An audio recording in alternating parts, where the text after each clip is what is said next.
In this episode 97 of the Encourage Inspire podcast, I'm joined by a special guest of mine, my man Matt Fingaz Schilt. You know, he's a name that might not be mainstream, but trust me, his impact on the music scene is definitely massive.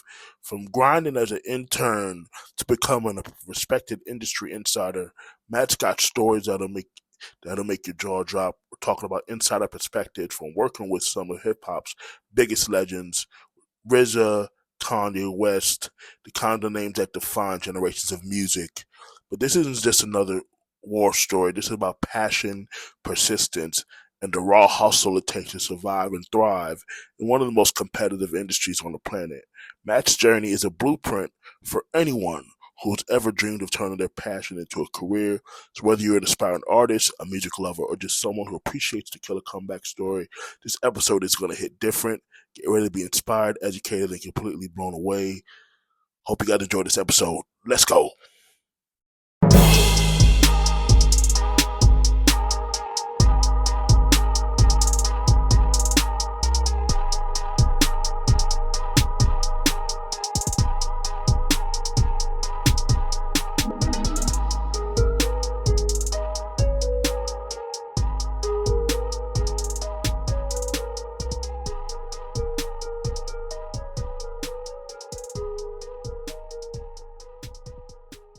And I've got my guy Matt Fingaz Schilt. What's up, bro? How you doing, man?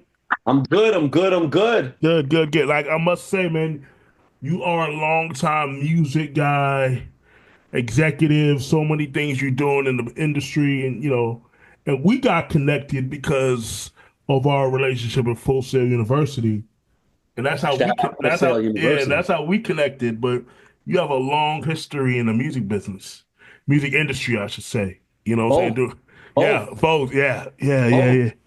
yeah, yeah, yeah. One of your great friends is Steve Lobel, and obviously he's a legend in himself.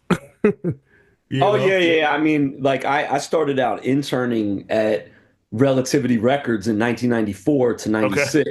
Okay. So he was the guy. He was one of the people I was interning for at Relativity. So Nice. I was like, Matt, go get me coffee. Matt, go make the phone call for Gavin and CMJ. Matt, go check out the sales on this new Bone Thugs. Right. So at that time, it was like Fat Joe, Beat Nuts, Okay. No ID, Common, Doug Infinite, Bone Thugs, Right. Band Clan. So while I was doing that on Tuesdays and Thursdays, I was at Blunt Recordings, TVT, Okay. Monday, Wednesday, and Friday. Okay. So I was interning in two spots at the same time. Wow. Talk. I mean, talk. Talk about like the what interning meant back then, because it's a wholly different industry now. Yeah. So, but talk about before we get into it, talk about kind of what that meant back then, man. Like, and people were not afraid to go intern to just get in the game. You know what I'm saying? Yeah, I'll be 100% transparent. I never had aspirations to be in the music business as a Really? kid. Okay. Okay. Interesting. I Same didn't here. even know what Same here. I didn't Same even here. know what it was. I'm Yeah. like, what is the music business? You know what I loved? Vinyl, Okay. records. I was Gotcha. a DJ. You know what I'm saying? Okay. So what happened was I was DJing at college radio at Pace Okay. at the time, and I was just like, man, I'm addicted to vinyl. I need more. Okay. How do I get more? Oh, wait, I could call the number on these records Okay. and I could ask to intern there so I can get more free records. Ah, got you. Okay. Okay. So Okay. that's how I got into the music industry and business was just wanting vinyl. Really, Yeah. that is so. I always like to ask this question. When was the first time you were introduced to music? And I always get interesting answers. I didn't start the conversation with that this time, but it's like that's so interesting, man, because you never know how people get into this game. You know what I mean? Obviously Yeah. now you have degrees that can say music business or entertainment business, but back then it was like, yo, I just want to get in this thing called entertainment. You know what I'm saying? And, like nobody had like degrees in. No question. No question. I loved the creativity. My Gotcha. mom is a creative. Okay.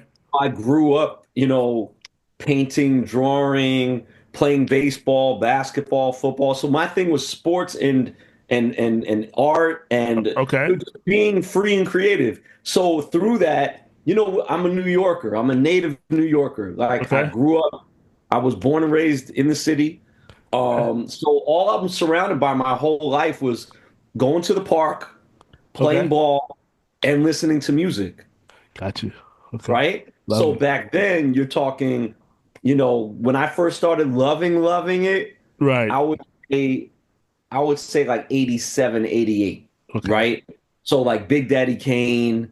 G-Rap, Right. Special Ed, like those were my guys. You know what I'm Got you. saying? Back then. So I Got used you. to, you read the lyrics on the inside of the CD, booklet or whatever, and Uh-huh. you know what I'm saying? And it was like I used to wear my hair when I had hair, right? Okay. I used to Okay. wear my hair like MC Search Okay. and Kid and Play. Like my thing went Speaking like, speaking of search, he lives out here now in Orlando.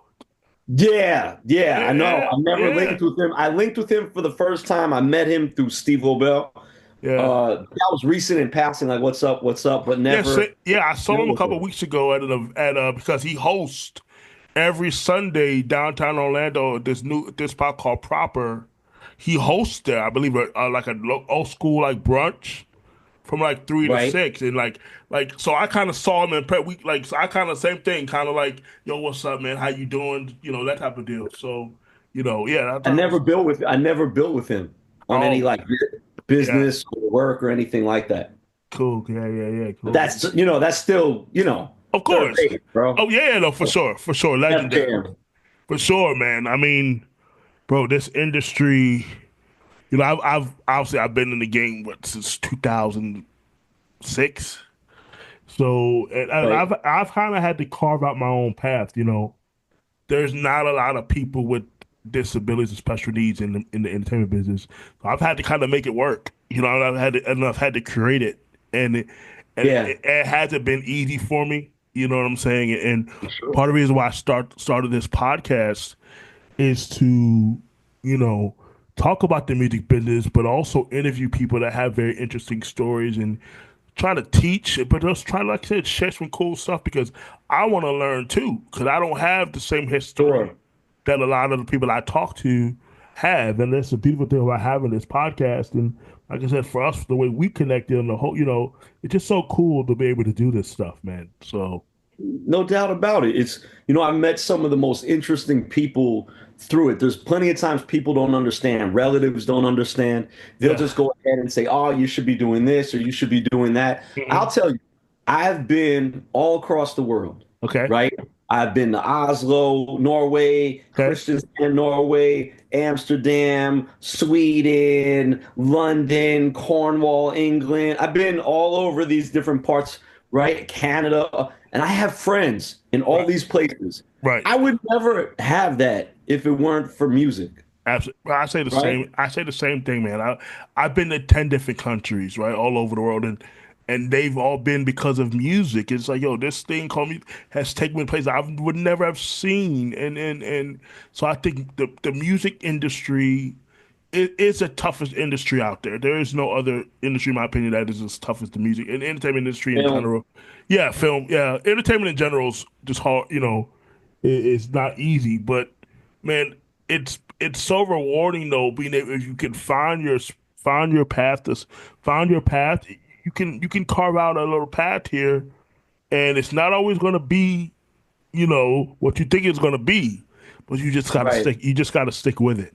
You know, You have to love what you you do. do. You have to. I could say it's painful at Yes, times, yeah, it right? is. It is. It's an emotional challenge Yes. to be mentally strong. I think that's one of the reasons I like giving back to younger people, and I Okay. like speaking at different events, Okay. is because I was the kid who would like basically be banging my fists against the wall, going, "Why can't this happen? Why can't that happen? Why is this going on?" And when you're behind the curtain, you Right. know, okay, this is why an artist got signed and didn't get signed. Right. You start finding out the little truths Right. that you don't know.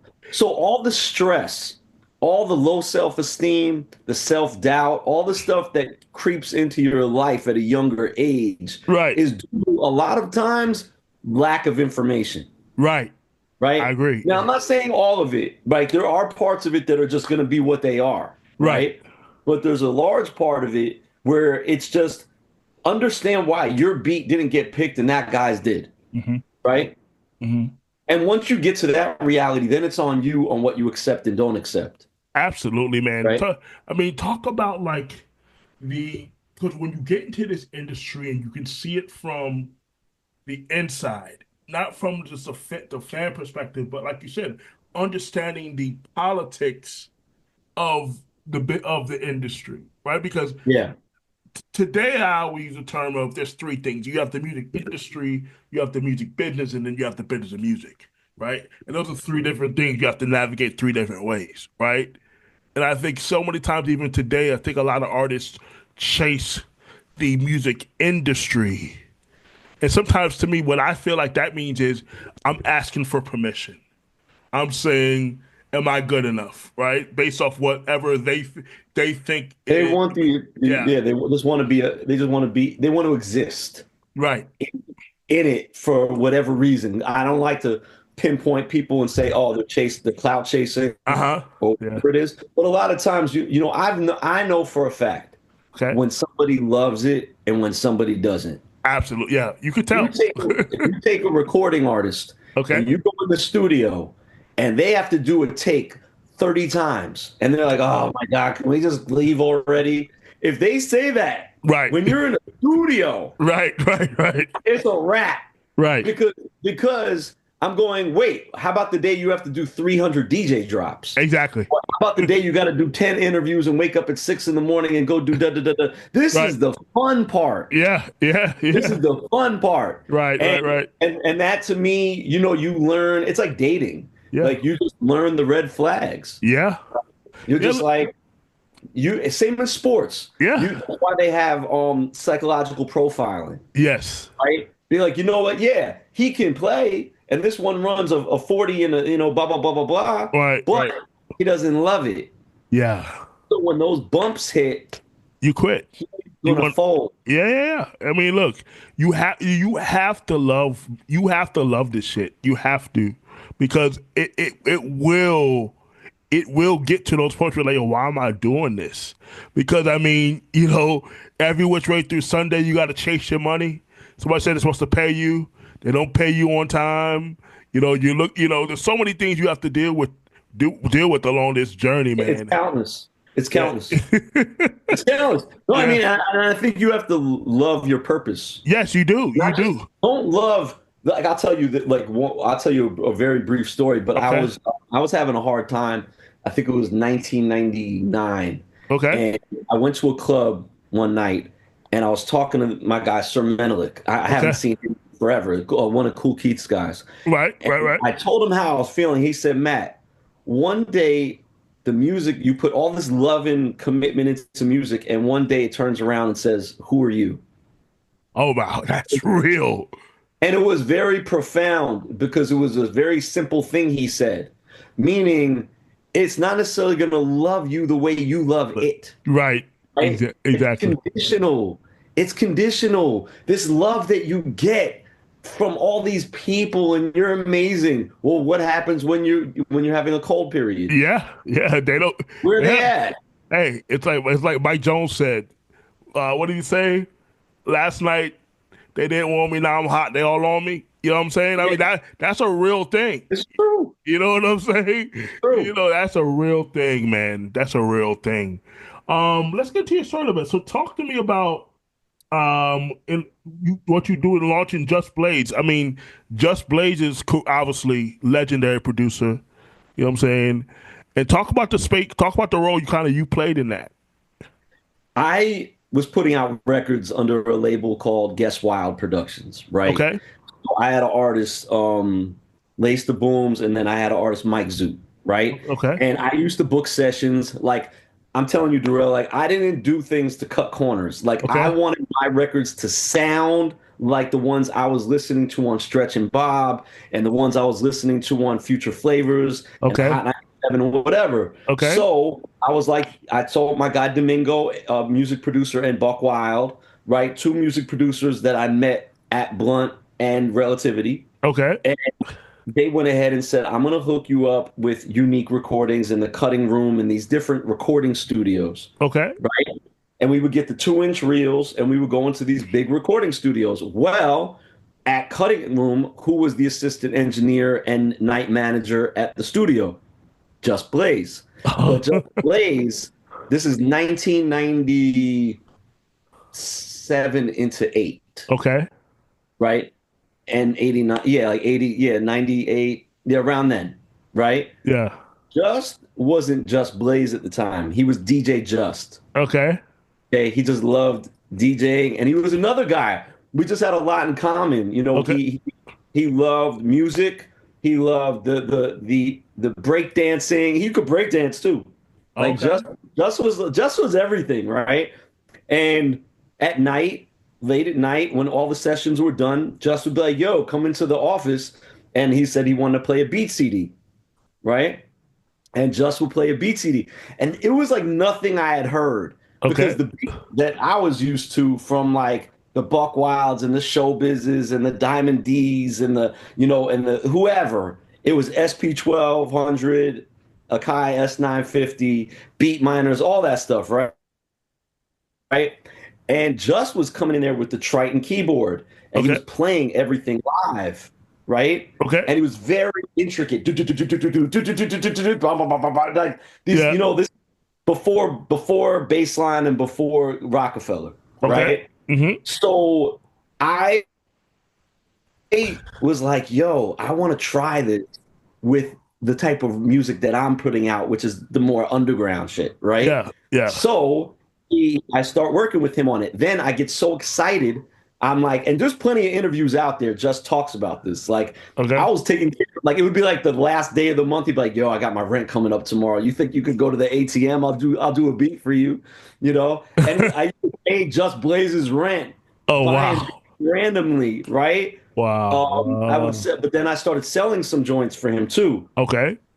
and I would start introducing him. So my guy Mayhem at Penalty, I used to go up there with the beats from Just, and he would play them for $500,000, and he was Okay. doing records for $500,000 at the time. Okay. Then I introduced him to Duro and Clue over at Yeah. Platinum Island, Shout out to right? Durell. I Yeah. really was bigging him up, even when he wasn't in front of me. I was like, yo, you gotta check out Just Blaze. You gotta check out Just Blaze, right? And then he started creating a rapport with all these other people. Now, mind you, he did have a record with Harlem World, Okay. right? With Blinky Hey. Blink and all that stuff, and Mace and all that. He had this Yeah. one song with, I think his name was Sam. He co-produced this record with. But that kind of like, this was just an organic friendship, Got you. like that basically turned into like us doing a gang load of music together. Oh man, man, that's so cool, man. When you think about sometimes how the organic relationship. This is a relationship business. It always has been, so Yeah. and it always will be, man. And I would have to say the music industry itself is very small. It's like literally like 6 degrees of separation. You know what I'm Maybe saying? less. Yeah, I yeah. have a song out there that I did with Just, ironically, Okay. called One Degree of Me. Oh wow, nice. And on there is like Game and Quali and Large Professor and RZA and Just, and I put all of them on one song. And then at the end, I gave away my email address to hit me up for any coordination jobs. It's like basically an audio resume. But the Nice. point is that we are like a lot of us are 1, 2, 3, 4, 5, 6 degrees away from each other. For sure. I just want to chime in this one point Yeah, go specifically ahead. Go ahead. to younger people, right? Young people look at like that as like an extremely cool story, and I wish I had. But there's a part of me that actually lived with a lot of regret Okay. within that story, Okay. right?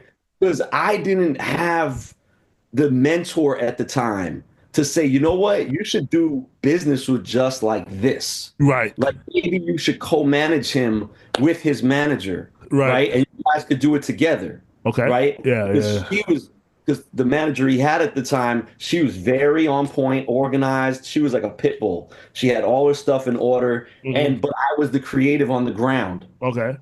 floor, you Right. know. So I said combined, we could do some serious damage, but I wasn't thinking like that. Right.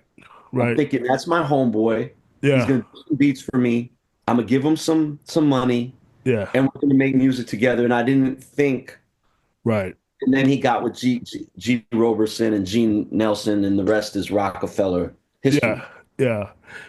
That's interesting, man, because I mean, you think about it because sometimes when you first start out in this game and you work with people, you don't really think about the business of it sometimes because one, you're just having a good time, and a lot of times creatives don't really like to talk business.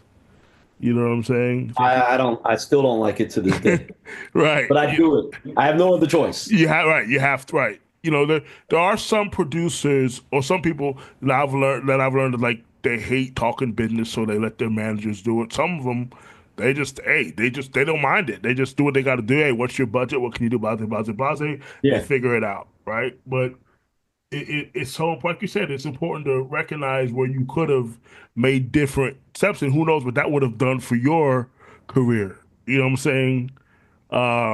If you had yeah, did that. You know what I'm saying? Now you guys still cool to this day? Do you guys yeah. talk? I went. I was at his birthday party a couple months ago. Oh, very I had my cool. I had my son there. I love Just. Like Just is one of my favorite people. We've like because when we get together, it's not agenda based. Right. It's Like just it's it's just like yeah. it's just that's my guy. Like Right, right, right. because we didn't really meet under those types of Exactly. circumstances. We Right. met under creative Right, circumstances, right. I love you that. know? Hmm. So I love Transformers and Marvel. He loves Transformers and Marvel.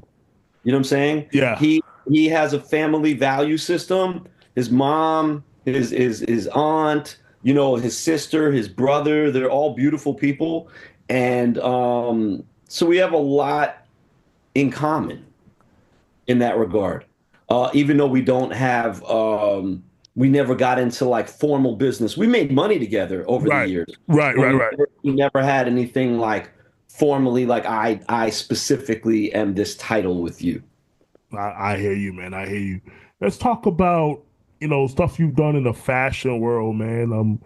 And how you kind of see fashion and music influencing brands, like, and things like that. So I always feel like they go together. You know what I'm Right. saying? Um, but I think even now with the brand alignment that you can do now with artists and different things like that, I think it still plays a key role. What are your thoughts on that? I, well, my mom, is a fashion illustrator and designer, Oh, right? okay, She worked for Ralph Lauren for 22 years. She was the VP of design there for women's collection, and she okay, did men's, children's also. But I grew up like around it. she was there in '86, Oh, okay. right? For 22 years. So she conceptualized the polo bear. Oh, Like, wow. like That's she did a lot of, yeah, it's not something I really talk. People who know me know, right. but she doesn't own patents and rights Right, to the right, bear. right, right, right, right, right, Unfortunately, right, that'd be a right, different story, and I'd be right, fun with every artist I ever meet. right, But right, right, that's right, not the case. That's not the case. right, But so I grew up around it. It just was never my natural calling. I'm a sweatshirt, hoodie, cargo shorts, short like yeah. white Air Maxes, and I'm out the door. Okay, Like, got you. you know what I'm saying? Like, yeah, like I have most of my wardrobe is polo, Yeah, right? yeah. So we used to call each other the Polo Boys. I mean, all my guys back at Blunt and like 88 Keys, like a lot of us, we have that in common, Okay. right? Sean Price. There's a Yeah. whole thing with Sean Price online Right. who's talking about who has the most polo. I'm gonna hands down, it's Thurston Howell, Okay. right? Yeah, I know. Because Yes, I know who you're talking about. Exactly. Yeah. it was with me, and he's in Orlando too, Okay. right? Thurston's out down south of Orlando, but Okay. he but the point being is that was my hustle back in high school. Like Nice. I used to get like 80 off, Right. 80 off. Okay. So I used to give people 50 and You know what I'm saying? Yeah, I feel So, you. so that was my first introduction to hustling. Okay. I took that mentality To the music and business. brought it to music, Yeah. right? But Uh, what happened was my mom retired, right? Mm-hmm. And when she retired, I was like, oh, let me see if I could get you some work. Now, mind you, it was not really business first. It was definitely like, I just want to put my mom in a room with Tony Yayo and see what that is. Right. Right? Okay. 'Cause my mom's a Brooklynite. She's like, my mom, just to say, she came from like both my nothing, Okay. right? Okay. Brooklynites, like, but her talent, she's like Forrest Gump. She like tripped and fell on a lot of amazing life things with Right. talent. Right. And I was like, so my mom's like, hi, how are you? You know, blah, blah, blah. So I'm going, I want to put her in a room with Busta Rhymes. So I have it on video. So Okay. Busta's like, Audrey, you're like the sensei. She's like, what is that? She says, what the sensei? Right? He's like, you're like a master teacher, right? Oh, I that's could so nice of you, I could just right? imagine Buster just now. I could just in my head think about that. That's so cool. And you know what? A lot of times it was like, yeah, she's making money from it. Like she designed like his outfit at the BET Awards with Chris Okay. Brown Okay. back then, and then she was helping Yayo's wife at the time Mm-hmm. do something, you know, that Mm-hmm. whatever. So I said, Mom, I want you to do the Yayo dance with Yayo. You know what I'm saying? And I'm sitting there and I'm like, who else can we get? So Right. Right. my guy Che Pope hits me and is like, yo, Matt, I want to know if your mom would be interested in working with Kanye. Now, Mm. mind you, this is 2011, Watch the Throne Kanye. Okay. Now, I coordinated Kanye's first feature overseas in 2002, Okay. right? Talk about that for a second. So I'll bridge the two Okay. stories. Okay. So basically, was a talent production coordinator. So people overseas would hit me up and go, Matt, we love what you did with your record. Can you do that for us? Can you get us Mob Deep? Can you get us Most Def? Can you get us on our beats on our artist records overseas? Okay. So one of the people was like, yo, Kanye wanted to get out there. He only had Through the Wire at the time, That's time. Yeah. Yeah. right? And a feature on Jay-Z album, Okay. right? He was rapping on Jay-Z album. Right. Right. Right. And I don't remember which album Right. exactly. Right. Right. But the point was, so me and another friend of mine, Justin, we coordinated Kanye for this overseas project, Okay. right? So now, mind you, me and 88 are like this, and 88 and Kanye are like this. Okay. So we all connected. There was a comfortability that was there, Okay. right? So I had a lot of fun. I was around him a lot. He had a lot of different sessions. He was producing on, and we would link up. And you know, in Doug Infinite, I've known No ID and Doug Inf since those days as well, even back to Relativity. So there was all this like small connection to that Kanye. So I would go to like the not the Jimmy Fallon show. It was the Carson Daly show, and I have the pass up here on the Okay. wall Okay. right when we were there. Yeah. And it was just me, Daniel Glowgower, 88 Keys, Consequence. And Consequence was my guy from back when putting out records in the 90s too. Okay. So all like you said, this one degree Mm-hmm. or whatever. Right. Years later, in 2011, so almost 10 years later, Okay. me and Kanye and Che link up with my mom. Okay. At the time, Ye didn't connect that I was the same guy Oh. Okay. that coordinate. So 88 said, you know that's the guy that connected you with your first feature overseas, Oh. right? Wow. Wow. And he said, "Oh, small world. That's crazy." Right. So 88 always would big me up to Ye at the time, Okay. right? So we go down there. My mom's got her portfolio with her, like her prototype book at the Mercer Hotel, and she's showing him the work, et cetera, et cetera. And he says, yo, I want you to help me design for my women's line, right? I think it was called Pastel, or Yeah. it was before Adidas, Okay. right? Anyway, Fast forward, I take my mom to the Watch the Throne tour. I have her standing on a chair like the whole time. She's Okay. like she's by far the oldest person up in here. So she's staring at the stage. So she sees Jay-Z coming up the stage, and then all of a sudden everybody turns around and she's like, "Why is everybody not looking this way?"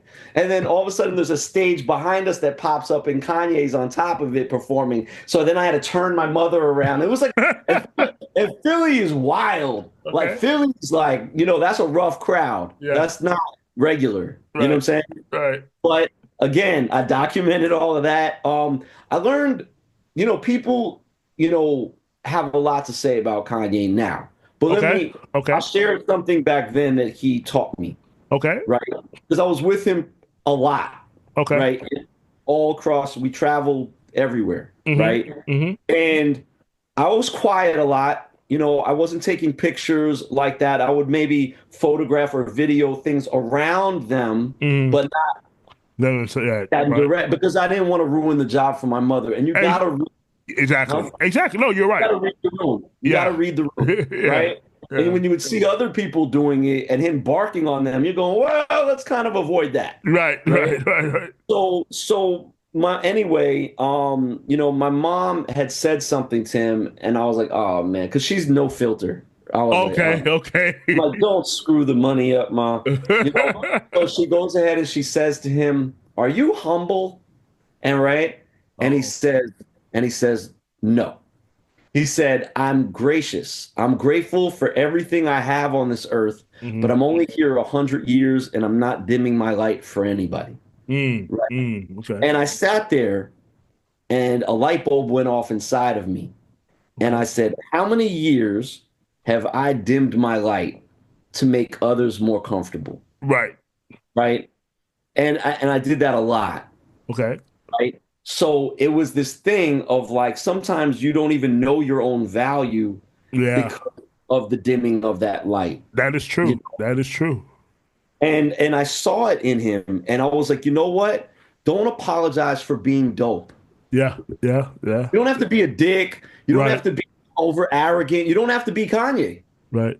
Right? You can be you, but be your authentic you.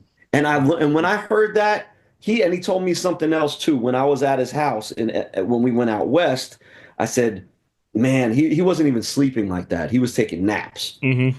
Right? Mm-hmm. Mm-hmm. And I said, "Man, you got to do this and you got to do it all over again tomorrow." He's like, "Not got to, want to." Right. He said, got to is task orientated, want to is passion orientated, Right. Right. right? And he said, start watching how you think Yeah. and adjust that a little bit, and you're going to find yourself with a big difference of results. I mean, that is, And bro, that is so true. There's so much to unpack there. A lot of us, because we're kind of trained, even when it comes to social media, you're like, well, you brag to know.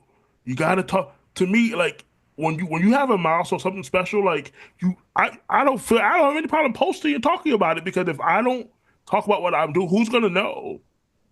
And yeah, who's gonna know my value? Because these days with social media, that's how people, cause okay, they watch you. They watch what yeah, you have going on, and that builds trust without you even talking to that person. For you know what I'm trying to say? So yeah, so I think it's important. It goes back to kind of dimming your light, like because some people might say, "Oh, you're bragging." It's not a bragging. It's letting people know I'm putting in the work. These are the results that's happening, and yeah, and people because people want to work with the best possible people they can possibly work with. And I always say for me, in terms of coaching clients and things like that, there's a lot of people that I personally know. We all do the thing. We all coach. We all do, but there's enough space for all of us to do what we do. There's no reason for me to yeah, hate on somebody else because they do what I do, or they may get some money in their pocket. I might not. It's okay because who's for me is for me, right? So yeah. I love that you said that, man. That is so profound. Because that's real talk. That is real talk. Because I was looking for that for a long time, even to this day, even at my age, Hmm. I'm looking for, like people I can learn from Right. and grow with and then I could teach at the same time. So as you're learning, you're teaching, and like there's a like being the smartest guy in the room gets tired. Yes. Yeah. Yes. And I look at it and I said the lessons that I learned. I even wrote a book. It's not out yet, but I finished this book, Okay. and it's 7 chapters, 7 stories of experiences I had. One of them is the Kanye story. It's more Okay. in depth, Right. but it's like, man, the things I learned in a couple of weeks from people. What if I was around that every other week or Right. daily? Right. You know how much you would grow, like whether it be Right. RZA, Snoop Dogg, this one or that. It's not about the cool factor. Yeah. It's about the wisdom Right. that allows, like RZA, and like okay, so for the couple of years at Full Sail was great in the film program. I was in digital cinematography, right? Right. Right. Right. But I said, let me tell you, in 40 minutes, RZA gave me a masterclass, Okay. right? And he blew my mind. And he gave me information I had waited years for. Right. What's your format? What's your log line? What, Yeah. how are you going to do your sizzle reel? Blah, blah, Right. blah, blah, blah. And he Mm-hmm. did it right after a Wu-Tang show in Jacksonville with Nas like a year and Mm. a half ago. Mm. And I'm like, this guy took his time out right after Wu-Tang performed to randomly just help me with that, Right. And Right. I've been it's eternally grateful because it's like that's all you ever really want is some guidance out here, Yeah. even at this stage. Yeah. It That's never stops. that's real talk. That's real talk. Yeah, man. No, that is so true, man. Everything that we've been talking about with that of understanding, and the fact that you have people that care enough to just drop that type of information just because they care. You know what I'm saying? I think that's so cool that RZA did that in that. You know. No, it's mind blowing and it's humbling at the same time. Like I don't take things like that for granted. And like I think people just need to understand why they're in this and what their priorities are, right? Yeah. Like and I could tell you, like, see, like this big canvas is just full of photos. I have Hmm. tons of canvases around the apartment, Hmm. and people want to be in these moments, right? But Hmm. I can tell everybody firsthand that a lot of it's fleeting. Mm. Meaning, like, oh, okay, great. We took a quick pick together, or I did a quick job. I got paid. I paid the rent. I paid this, and then I chased the next one. Yeah. It's you can't live in it. Right. Like you can't live in these moments, like Okay. where it's just like or it makes you feel like you're validated. No, it's like, what are you like? For me, it's the documentary has a purpose, so that's what excites me. Is when Yeah. I got advice to help me with this film. Right. But Right. it wasn't just about, yeah, it's cool. I mean, there's, I'll be honest, I'm a sports head, so I was more Okay. geeked kicking it with Stephon Marbury than I was, Mob Deep, no, rest in peace, Prodigy. Right. But Right. like Right. Right. Right. those different things excited me, like, Right. but people I think nowadays are searching too much outside themselves for validation. Oh, that Matt, bro, you hit that on the head. I think, especially now with social media, because you can watch people journeys on it, which is a good thing at times, right? But then you kind of like, dang, why is that happening for them and not happening for me? And a lot of people have to get caught in that trap, right? Well, I do that with artists all the time. I'm like, look, no, a mentor told me a long time ago, no two artists' career path is ever exactly the same. It's never Yeah. the same. You Right? can, and I can tell you this, as much as people might go to my Instagram and look at, the pictures and they see me with everybody and their mother, I still feel that way as well a lot of times. Where Right. I'm going, why? Because it's relative, Okay. right? Meaning like I might see a friend of mine become like multi entrepreneurial millionaire, Right. right? And I might see another friend having executive produced 10 million gold platinum albums, Okay. right? And they have residual income. And I'm sitting here going, God, why can't you just let this one thing happen? Like, or why can't you let this other thing? If this person says yes, it changes my life. Right. If they say no, then I'm still back doing certain things I don't want to necessarily do, you know? And a lot of times, it is like a God complex Yeah. because and it's a test of your faith and it's a test of, what do you believe in? And it's a test of a lot of that stuff where you're just like, and it's confusing. And I can tell you even 2 days ago, I had a long talk, very just chill talk with God, Okay. and I'm just like, God, like I want to take care of my family and my son and all these different things in a manner I deem respectable, Right. right? So it's like 88 got put into an amazing position because Kanye said yes, Okay. right? Stat Quo got signed to Shady Aftermath because Dr. Dre and Eminem said yes, That's yeah. right? Mm-hmm. We could go on and on. Rockefeller and Jay Z and Yeah. them just they said yes. Okay. They could have said yes to somebody else, but Right. they said yes to them. So Right. somewhere along this journey, someone has to say, Yes. Yeah. unless you are a YouTube influencer, but even then, your fans have to say yes. Yes. That you're the So- guy. Somebody had to say yes. If you're an independent artist trying to build your career and you got to get your 1,000 fans, your core fans, you know, people got to say yes. People got to buy into what you got going on. So at some point, somebody got to say yes. Somebody got to say, "Hey, I want to support you. I want to take I my believe in you. yeah, I want to take my hard-earned money and purchase what you have, right? Or what you're bringing to the table or bringing to the marketplace." Yeah.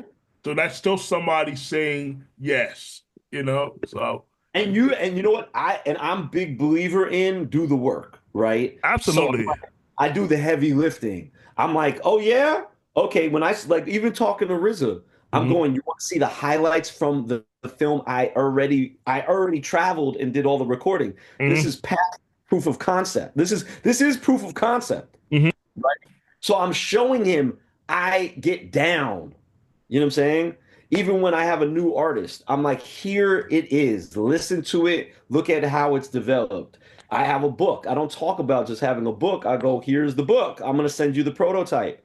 Like, Right. I'm on it. So, sometimes that can get frustrating when you just don't know what else to do. You're like, all right, I was with Quincy Jones, Ralph Lauren, and Michael Jackson jumping off the moon. Like, what else do you want from me? Right. So I'm just saying that out loud in a sort of transparent way so that people know it never really ends the learning. Right. Oh, The it's true. journey doesn't stop at it. There's no finish line in this race. Right. It's one pole position after another checkpoint after another checkpoint. Yeah. It never ends. No, it's true. I mean, it's true. This, I think a lot of people from the outside looking in, right, think about the entertainment. They don't think about it as a real career, Pat. They don't think about it as a real job, right? Because it's just because it really is. Unless you're working corporate, unless you have unless you're working for a label or whatever it is you're doing, where you're getting a check every week. Yeah. A lot of this is very entrepreneurial. It's very grinded, very because that's what I've had to do. When I left Full Sail, nobody gave me, never said nobody because there was an opportunity for me because I knew I couldn't leave Orlando, so I had to make it happen. So it wasn't like I could go and work for a management company in LA or do something. So I said I got to figure this out myself, my own way. So Yeah, that can be daunting, you know, without especially a doubt. in my case because there's nobody that I could point to and say that person has cerebral palsy and he's in the entertainment business, he or she's in the entertainment business, and I can kind of mimic that path a little bit to get to where I want to go. Right. I remember sitting down with my career dev rep.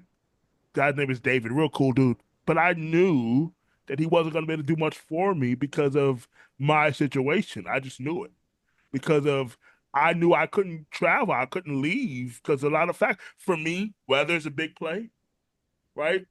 Transportation, I don't drive, so a lot of those things matter, right? So it wasn't just I couldn't just be like, okay, I want to go to LA. That's way too far, right? So okay, I'm not gonna go to Nashville. It snows.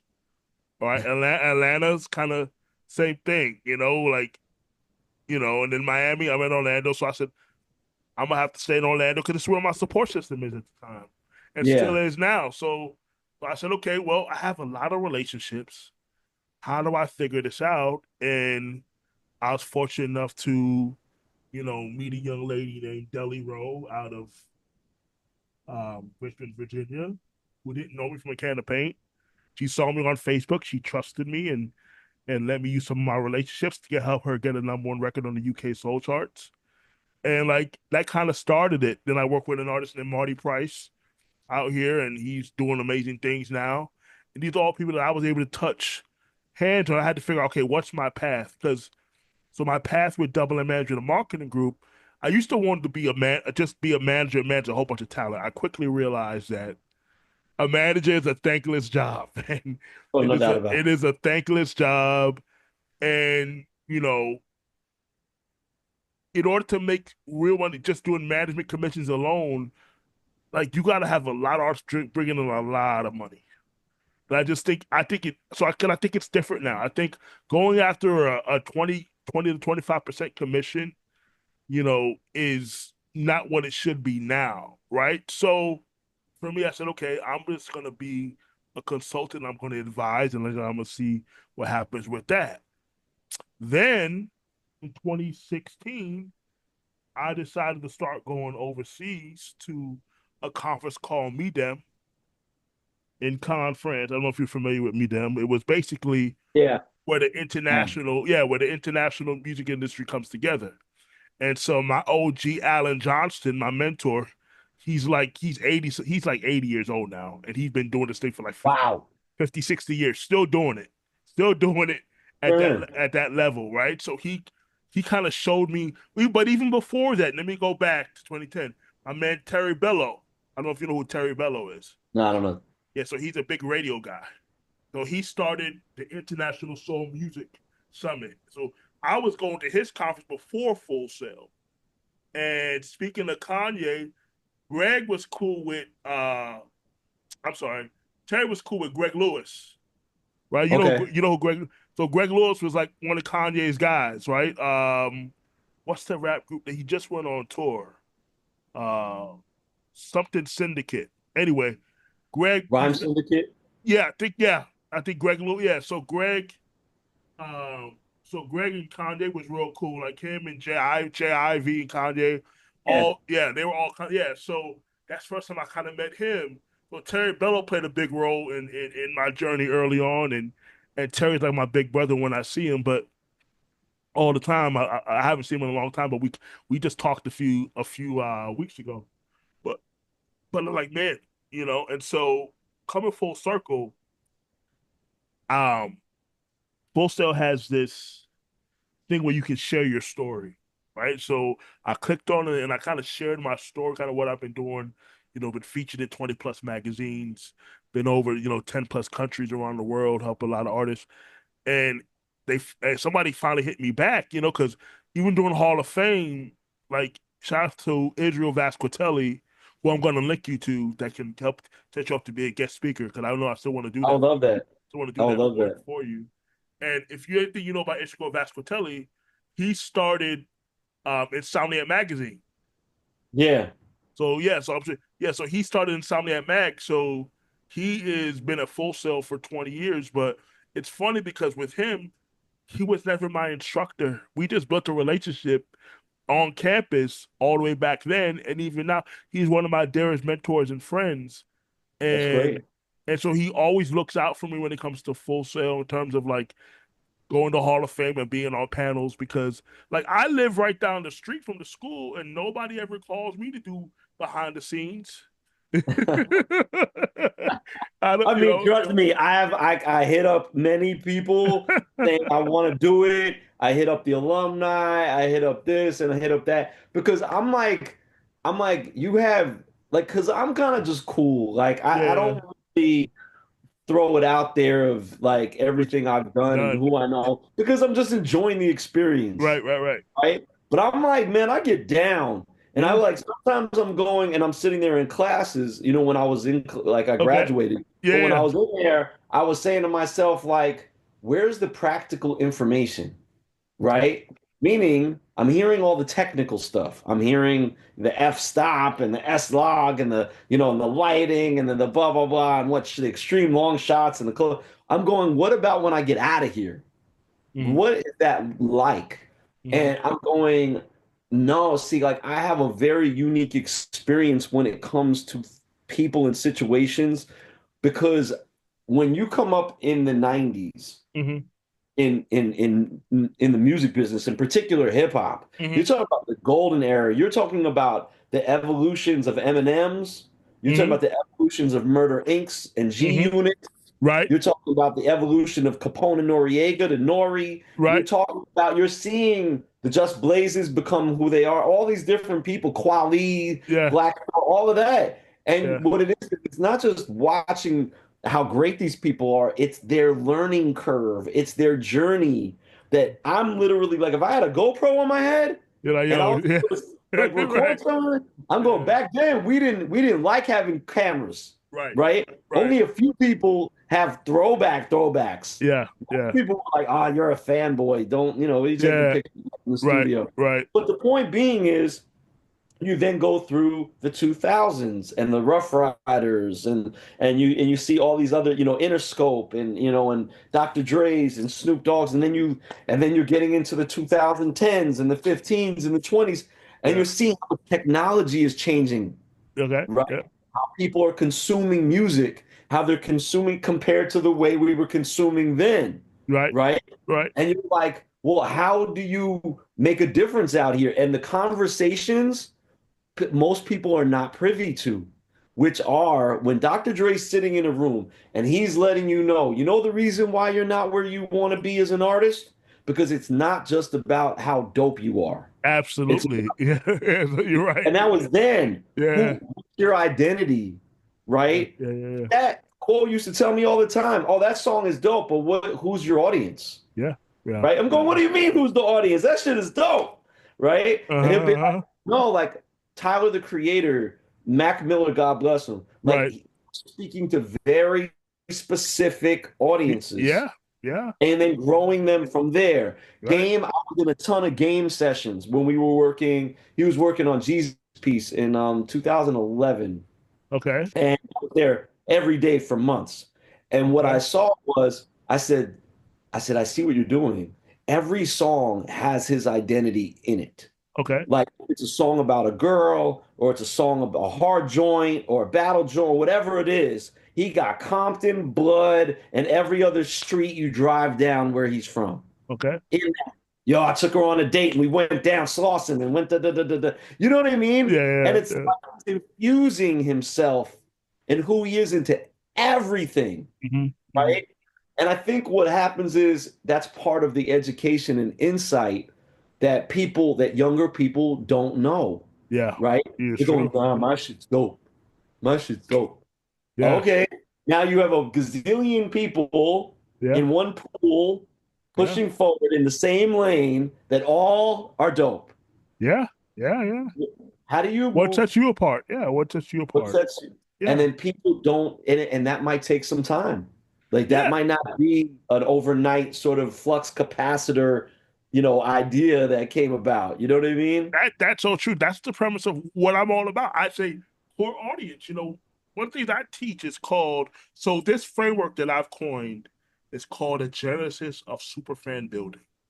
Right. So you break that down, that means the beginning of building superfans, right? Because everything Yeah. today starts off on social media. So, but before we can even do that part, you got to know who you are and what you bring to Right. the right. So there's something I talk about the brand positioning statement. And so it's the community that you want to serve, who you are, why should Yeah. somebody care, right? And after Yeah. that, we talk about the buyer fan persona. This was actually an old class project, school project that I adapted back from 2013, and I still teach it now. But it's what I came up back then. That's dope. But the buyer fan persona is so important because you got to know people focus so much on the demographics of people, the who, the what, the when, the where. What I care more about is the psychographics, because that's going to Right. tell you who you going to know who you're talking to, why do people do what they do, what's the why. You know what I'm saying? So a lot of times I'll teach this stuff, man, and artists they've never done any of this stuff before. And so it's like Yeah. when I teach it, because you're right, it's about who is your audience. Like Spotify, there's 100,000 songs uploaded every single day, and there's always being something thrown at you. Now we have TikTok, and and then and Spotify is only paying you 0.0003 per stream. You know what I'm saying? And so we're trying, and that part of it is broken. We've got to fix it for the independent artists because the streaming model is just not going to work for the. That's a whole nother conversation. But the That's a whole oh, no, show. that's a whole show by itself.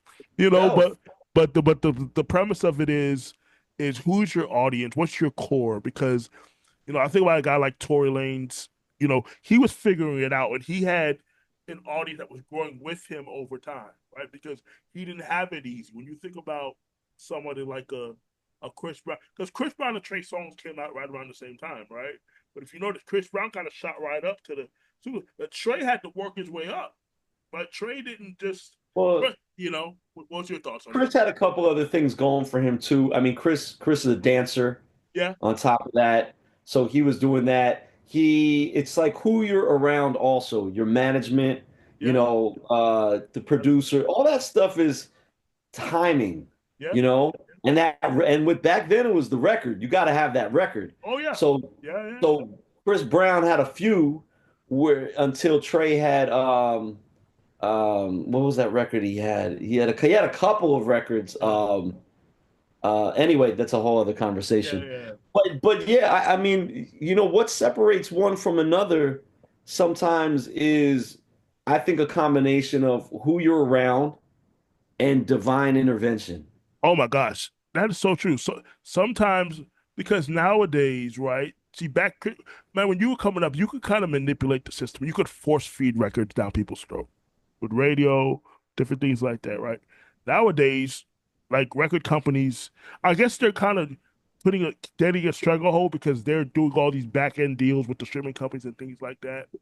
But back then, you could say, okay, this is going to be the single, and this is what we're going to force down people's throat. We're going to put this on radio, and it's going to be the record, right?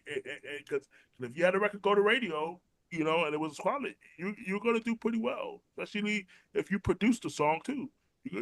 It's So it's a different time and day for how music is yes, consumed by people. yes, It yeah, it used to be you have your singles off an album, right, and then you have your college radio street record okay, that you promo in between your main singles. okay. Then you just go perform those, Okay. Talk and well, then you go, talk about that role. Talk about the role of college radio. I mean, that interests me. yeah. Talk about that role of how that played a role back then in the rollout. I don't know now, but I could say No, back then. I'm talking about back then, not now. Back then. then then was Gavin and CMJ reporters, right? So you had different stations that were bigger than others, but at NYU had a big bandwidth, right? So what you would do is you would take your record on a DAT straight out the studio, Right, and you would go down to the station. And if Stretch and Bob, if you were on some hip hop shit, right? right. Let's just Yeah, say yeah, you okay, were a yeah. hip hop artist, Yeah, right? yeah, yeah. Not major, right? Yeah, yeah. Independent. Right, If you had Stretch and Bob play your joint, and you had Pete Rock and Marley Marl play your joint, right, and then you had Mayhem and DJ Riz play your joint, right. the next day your pre-sales were going up, Wow. right? So what they used to do with these distribution companies, they would create a one sheet. Okay. On this one sheet would say so and so artist featuring so and so, produced by so and so, put out by this label, and they would have test presses or cassettes, Okay. and they would go out to the stores. So the college radio would affect your sales immediately, Wow. especially if Stretch loved it and he played it continually. I would jump from 3,000 to 5,000 to 10,000 to 15,000 to almost 20,000 sales Mm, on a vinyl. mm, Do the math. So if that thing costs you $2.75 to make, you're right. selling it for $5 and you're profiting $2.25, right? Yeah. your pre-sales come back before they're even shipped off, you can see how many the stores want. Right. So let's say if they want 10,000 times two whatever, Yeah. now you're talking $22,500, Yeah. right? Minus your expenses on what you paid for the production, the studio, the mixing, the mastering, and the artwork, and the college radio promo money that you would pay independent contractors. Right. And you would say, this is my profit margin. And then you would take that money, you'd split it with the artist. Me and the artist did 50-50 deals. Okay. I said, after I get my money back, we're going to go half and half. Gotcha. Because without you, there's no record. And without me, there's no record. So we're going to go 50-50, Gotcha. right? Then they were doing features for 1,500, 2,000, 3,000, 1,000, whatever. So but back then, independent was frowned upon. Okay. If you were independent, Right. you were like, all right, that's cool. That's like little brother playing in the sandbox. Like, all right, Yeah. we're on Loud, we're on Bad Boy, we're on Tommy Boy, Right. we're on Major. We Right. we want to be where Redman's at. We don't want to be independent. Right. So, but now they're like going, wow, I took that time for granted because that wasn't easy. Like being able to do records with everybody and their mother and make money Right. and be able to make other money and then travel overseas doing Right. shows every. So I think what it is it's now independent has become the cool thing, Yeah. Yeah. right? The And buzzword. everyone's It's the independent. buzzword. I'm independent. It's the But buzzword. Yeah. but I mean, It's that. Yeah. Yeah. I'll end the subject off at this: Okay. is that I know how much it takes to break a lot of these artists and records Okay. because I've seen people dump tens of thousands Okay. into something with Okay. no guarantee of a return, Gotcha. right? So I'm sitting here saying to myself, going, okay, yeah, you're independent, but how long can you keep that up for? Yeah. Eventually, you're going to need to take care of your kid. Eventually, you're going to need to take care of your home. How are you doing that off speculation? Yeah. Yeah. And that's the hard part being, an artist. And then it's like, then you see who really loves it Yeah. if they're willing to stay the course. No, it's true. It's true, right? So because now you have to kind of build an infrastructure on your own, right? There is nobody coming to create the infrastructure for you, right?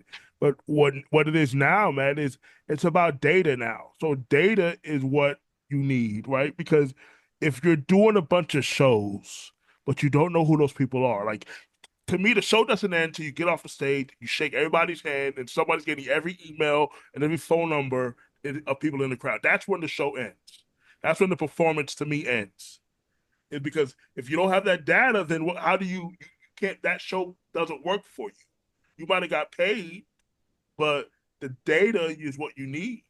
You know, Which means you have to have a good infrastructure because you're not going to be doing all of that legwork. right, These artists don't want to think that deeply. right, You know what I'm saying? right. They're like, oh, what are my analytics? They're like, man, I just want to go out there and get my shit going, Yeah, right? yeah. So hence why the manager is now so important. Mm-hmm. But Mm-hmm. so the issue with a lot of new artists Mm-hmm. is they don't create enough income for really talented managers to want to That commit time. that is spec, bro. You are cooking right now, bro. That is real talk. That's what I'm saying. Real shit. Real shit. It's a thankless job because if you are a new artist, a manager, if this is what they do and this is all they do, they might think you're cool, you're dope, but they can't commit the type of time that's required to build you. Even if you have something to manage, by the way, because some artists don't have anything to manage. So what happens? A lot of 100%. artists are doing is a lot of managers are doing like me. They're consulting. They're consulting and they're charging a fee, and you're kind Yeah. of still getting them as a pseudo manager, but because it's rare to find somebody that's like, I'm gonna build with you, and I know it's not gonna be no money, but I believe in you. That it's hard to find that now. But you're so right. You're so right. You don't have there's not enough artists making enough money to where they can hire. And by the way, if you're a new artist, I wouldn't necessarily tell you to work with a big name manager right out the gate. I don't know if that's the right. I don't know if that's the approach for somebody If that's you could get it, take it, yeah, right? because if you know how to manipulate your association with that person, meaning, let's say I have a manager and it's Ray Daniels. Yeah. Right? Yeah. Ray Daniels is my manager. Yeah. If Ray doesn't have time for me, Yeah. Ray's busy podcasting and Yeah. Ray's busy with Rock City and Yeah. whatever else he's doing. Right. Right. Right. Right. I Right. need to go take that and go into these rooms and go, yo, what are you doing? Oh man, me and Ray are blah blah blah. Yo, Ray, I'm managed here by Ray Daniels because in their mind, they know we can't pay that guy less than a certain amount because he messes with Ray, That's what you mean. Yeah. right? We can't do that. He's a Ray Daniels client. Right. Right. Right. He got to get at least X, Y, and Z. Right. Right. And then from there, if it doesn't work for you, I mean, I'll give you, for instance, like Boy Wonder, Okay. was rocking with different managers for a period of time. I managed Boy Wonder with my guy Neville for like a year, but it's before Drake, Yeah. right? And he felt like with the next person and the next person that they weren't doing enough, and he moved on, and they were big people, Okay. right? But the point was is that he had already established himself. He didn't need that association. He needed the physical work. Right. But sometimes you got to spin doctor things in this business Yeah. because perception is power, Yeah. That's right? real. That's real. So, and I'll say it like your Stat Quo signed to Dr. Dre and Eminem. Okay. I ran Grown Man Music with a couple other people. I ran the music production side of Grown Man Music. Okay. Right? Okay. People are like, just because Stat is associated with Dre and M, we want to hear what you got. And then when you come with something that they love, now you're rolling. So Right. there's a magazine, bro. I could even show you the magazine, but there's the Source, Double XL, Vibe, all these things where we're in pictures next to Dr. Dre, Salam Remy, Timberland, all you name it. Right. Right? What the hell are we doing in there? Right. Right. Right. Comparison, right? Right. But we're in there, Right. right? Right. Right. Right. Because we're associated with something that is extremely special, Right. but the product we're bringing is dope. Yeah. But there's an aspect of spinning things, Right. Right. right? Yeah. And that's really how good of a PR person are you for your own Yeah. thing is, and people could see through when you're BSing. So Yeah. you gotta be like, well, Yeah. so you have that side of it, which is more a little older thinking. And then you have the new side, which is kids who are literally doing videos out their bathroom with Hmm. no association to anything, Right. making millions of Yeah. Yeah. dollars, Right. right? Yeah. So you're just saying to yourself of going, what's my journey out here? Yeah. Right? That's real. And I think that's where it's really important to quiet the mind Yeah. and get noise away Oh, for sure. and to kind of know that you have your own unique journey. Oh my gosh. Yes. So true. It's very important because the more we cross compare, the more stressful it becomes. Absolutely. Absolutely. Like, yeah, yeah, they say comparison is the thief of joy, and because there's always going to be somebody doing it bigger and better than you. You know what I'm saying? Always. And you're going to be driving yourself, unless you're Michael Jordan, some people say, I'm a LeBron guy, No, uh, Michael. you know what I'm saying? I love MJ too, but that's another conversation for another day. Yeah. That's the fate. But for some eyes, unless you're Michael Jordan, there's always gonna be somebody better. Somebody doing more than you, right? I mean, I also think too, in terms of managers, everybody has different skill sets. I may not be the guy that's really good at doing the brand deal. So I'm the facilitator guy. Some managers have A&R background. They can go in there and do the music with you. You can do a lot of different things. I'm not that guy. Like I don't, you know what I'm saying? I'm really a relationship dude. I'm a facilitator. I'm a connector. That's what I Yeah. that's what I do.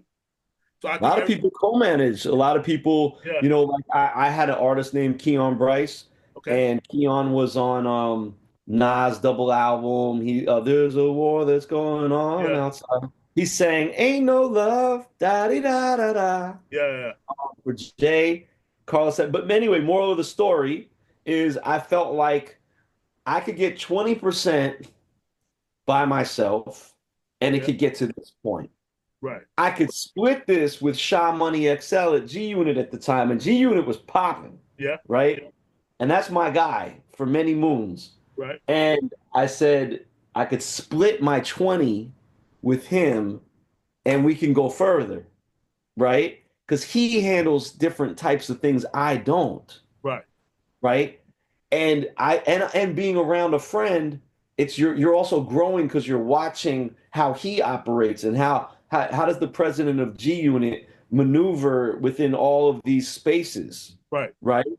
And I think that people get too caught up in, yo, I want my 20 or I right, would you rather have 100% of nothing? right, right. Nothing, No, let me tell you right? something. Yeah, I think there's certain spaces where I did co-managing with an artist for a little while too because it just made sense. It just because sometimes it just makes sense to do it that way.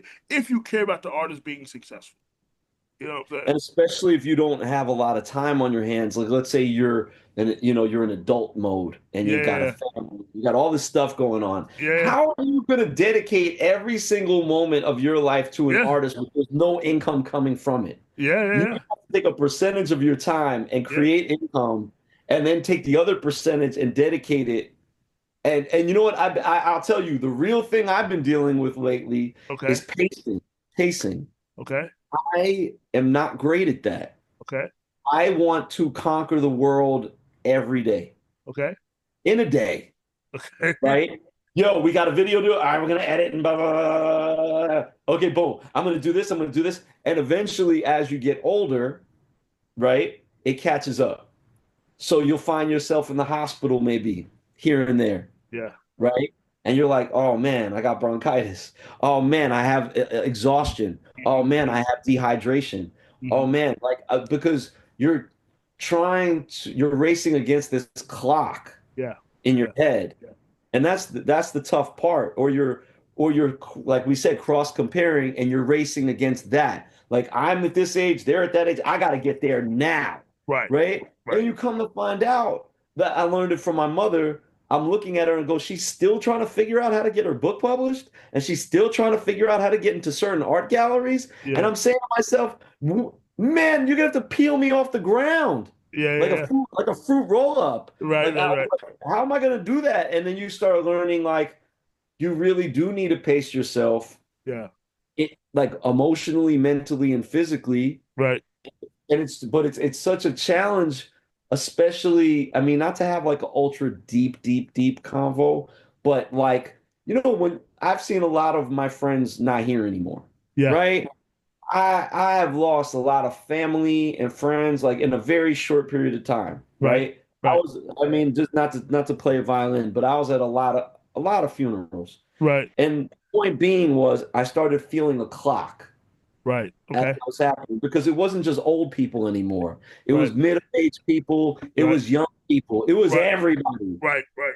Right. Right. And you just start getting in the mode of like, how much time do I have out here? Yeah. And how much, and I got to get on it, Yeah. right? Yeah. And I could say like these are the stories and the challenges that people don't know on social media. They don't know these, they don't, all they see is the picture. Right. They have no idea how I'm feeling or how people like that are feeling Right. as they're going through this. And then it's like, yeah, it'd be nice to have somebody go like this. Hey, I got you. You know what? Slow down a little bit. Yeah. You're good. You know what I'm saying? Yeah. Go get breakfast. Don't just compartmentalize everything. You know what I mean? And it's Yeah. like you sometimes have to be your own Yoda. No, Like, bro, that is so true, man. But we could be here for hours, man, and talk about this. sorry, my bad. No, but I want to respect your time, man. So before we get out Oh, of here, man, how can the people find you? How can they stay connected to you? so on Instagram, MatTFingazBoc, right? That's Instagram, Matt Fingers BOC, right? Facebook, only if you're really a friend, but that's Okay. Matthew Schilt. Matthew Okay. Schilt is when we're cutting checks. Got you. Okay. Matt Absolutely. Fingers is everything else. Absolutely. And the reason they call me that is because I get my hands on everything. I love it, man. Well, guys, You look, this know. has been a great episode of the Encourage Inspire podcast.